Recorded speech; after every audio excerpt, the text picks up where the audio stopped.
Well, good morning, good afternoon. It's Scott over at ReadySquirrel, and today I'm going to cover how to store wheat berries, hard wheat in long-term storage containers.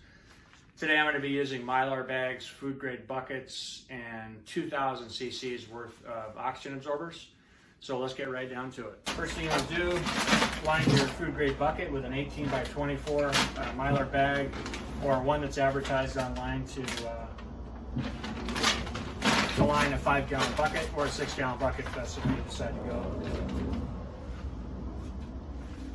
Let's see if I can get the wheat up here without blowing my back out.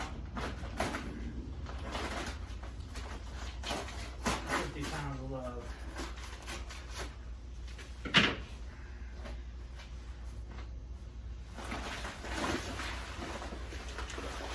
There we go. I would normally do this on the floor, but it's hard to see.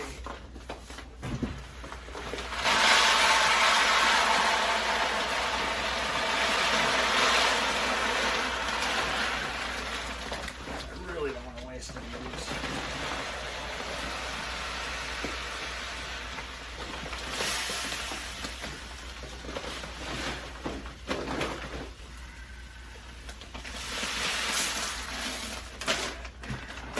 Alright.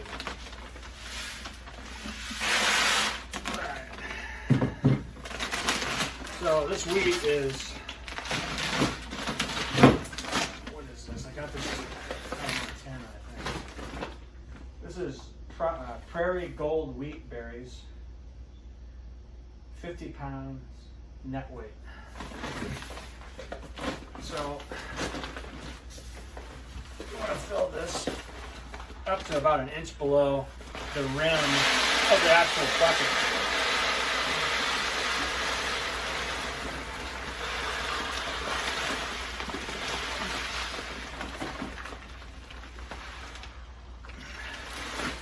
It's kind of like if you store dog food. It's kind of like trying to store dog food in one of those hermetically sealed containers, you know, without getting it all over.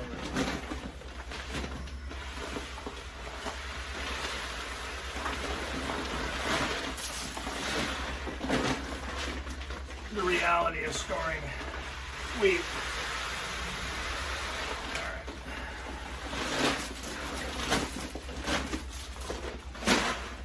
So you want to fill it. You want to tap it. But this will give you an idea of what a wheat berry looks like. Just the wheat with the husk removed, that's all it is. So storing wheat this way is going to give you a 30 plus year shelf life. So that's what a full bag looks like. I think I actually might have filled it a little bit too full, but I think I'll get it to work. Because that might work. It's just below the lip of the container of the 5-gallon bucket. I got these buckets at Walmart in the hardware store. They actually say food grade right on them. I don't necessarily have to use food grade buckets for this, but I figured, hey, why not? Because you might want to use them for something else. And then I just got the cheap lids. They don't have a seal on them, so you don't have to worry about a seal if you're using the Mylar. If you're not using the Mylar, then you've got to go with the more expensive lids that seal. And I'm not going with just regular buckets, even though it would be easier. The reason I'm using Mylar is because from the research I've done, the seals on the even the good lids tend to fail. This is another way to buy wheat. 5.5 pound can in a number 10 can. I got this from the LDS cannery online. I'm not LDS, so you don't have to be LDS to buy it. It's actually a pretty good deal. What I like about these cans, besides the fact that they're super tough and they're probably the best, hands down, storing stuff long term, is the portion control in them. This is for 30-year shelf life. I'm storing 150 pounds of wheat per person in my household, and this is the least expensive way to do it, so that's why I'm going with the bucket and the Mylar on these. Okay, step 2, You want to put your oxygen absorbers in here for a 5-gallon bucket. You want approximately 2,000 cc's of oxygen absorbers. These happen to be 500s. That's what I've got on hand, so that's what I'm going to use. I like to use the 2000s, but I don't have any. So 500, 1,000, 1,500, 2,000. Take the oxygen absorbers inside the bag. Good to go. Next stage, we're going to seal the bag. I cut the tops of these off because they had the Ziploc tops, which I can't stand. I don't like them. And it kind of made the tops on this funky. So basically, you use an old 2x4 or a 1x4, and I use a household iron because that's what I have. I've got it on the highest setting, which is 7. And then you basically just press down to seal. And I just realized that my cord won't reach, or will it? Let's see. Yeah. Don't forget to put your oxygen absorbers in there. I've done that quite a few times. It's really annoying. Then you basically have to cut the bag open again. If you have enough, then you could just reseal it. And if you don't, you've got to actually transfer the food to another bag. I'm going to twist this around because my cord won't reach. I'm trying to get a decent camera angle so you could actually see what I'm doing. A lot of people want to use desiccants with their oxygen absorbers and their dried foods. But if you do that, don't use silica gel. You're going to have to use like a clay desiccant or something like that. The silica does not work well with oxygen absorbers. It needs a little bit of oxygen, and vice versa. The oxygen absorber needs a little bit of moisture to activate and to work, so they kind of cancel each other out. I would suggest, if you're doing oxygen-free storage like this for bulk food, that you not use desiccants. Okay, so the next thing you want to do is you want to put the date on here. You want to know what it is, right? Because you're going to have a bunch of these in your long-term storage. This is hard white wheat, and it's 2021. See, is there anything else I should put on there? Yeah, I mean, you can put whatever you want on there. Doesn't really matter. If you want to put where you got it from or any of that stuff. You know, the downside of this stuff is our packaging in a 5-gallon or a 6-gallon bucket is you're looking at a lot of food that you're going to expose to oxygen when you actually do open it.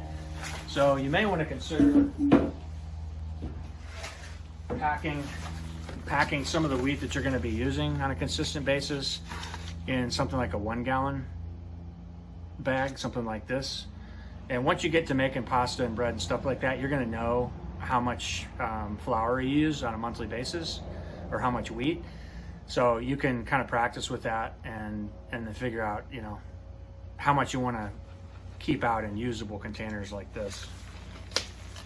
Okay, so once this, well, this is already, it's kind of cold here. Believe it or not, I'm in Florida, and it was 29 degrees last night, which is crazy. So you just want to softly fold this over, and you want to snap the lid on. You can use a plastic mallet. You can use the heel of your hand, whatever works for you. So what is this giving you? Why would I use these two together? Why don't I just use a Mylar bag? Well, a Mylar bag is excellent. It's an excellent oxygen barrier. It's an excellent moisture barrier. Moisture is the #1 thing that's going to kill your grain. The reason you're putting the wheat in an oxygen-free environment is more to kill the bugs, eggs, and pupa, not so much to preserve the food. Wheat is pretty hardcore as long as it doesn't get wet. If it gets a high moisture content, then it'll start to mildew. If you don't kill the bugs, you're going to come back to your wheat stores, and they're going to be nasty. So the Mylar bag protects the wheat. As long as it's 10% moisture or less going into the bag, it's going to protect the wheat from soaking up moisture and spoiling. And it's going to create an oxygen environment that's going to kill the bugs. And then the container, what that's going to do is it's going to protect the Mylar, which is, you know, I mean, I think it's over exaggerated how weak it is. You know, I mean, it's not that weak as long as you get like 5+ mil on the bags. But what it's not good for is critters, rodents, rats, mice. So it's kind of a protective measure. That's what the bucket's for. Also, the buckets are easier to store. You can stack them up to 3 high. You can go more than that if you want, but you have a chance of your buckets cracking. So that's how you store wheat for 30+ year shelf life. There's different kinds of wheat that you can get. I went with white wheat because it's kind of the easiest transition taste-wise from eating like store-bought bread, where you have mixtures of hard and white wheat, which is let me belay that. You have a mixture of a hard and a soft wheat, which is normally what you're going to get in an all-purpose flour. All-purpose flour is a mixture of hard and soft wheats. It's not normally all hard wheat.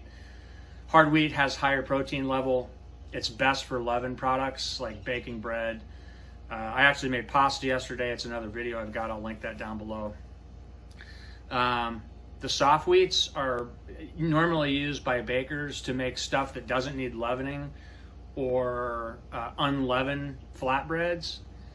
And what it does is it gives you a really tender, soft crust. So a lot of high-end bakers consider like the 00 flour and the soft wheat flours to be better for baking, specialty what am I trying to say?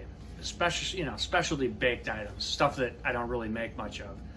But for long-term storage, you probably want to go with a hard wheat.